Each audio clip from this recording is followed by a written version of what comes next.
Praise lord. ప్రియమైన దేవుని బిడలారా, యోబు గ్రంథం 2:10 మనము దేవుని వల్ల మేలు అనుభవించదుమా, కీడును మనము అనుభవింపతగదా. శ్రమలు వచ్చాయి అని కృంగిపోవద్దు. కొందరు అంతా మంచి జరిగినప్పుడు దేవుని స్తుతిస్తారు, శ్రమలు వచ్చినప్పుడు దేవుని స్తుతించలేరు. శ్రమ వచ్చినప్పుడే దేవుని ఎక్కువగా స్తుతించాలి, ఆయనను ఆరాధించాలి.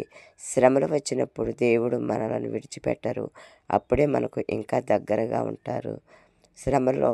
శ్రమలు వచ్చినప్పుడు ఆ శ్రమల్లో మన నమ్మకత్వాన్ని దేవుడు చూస్తారు.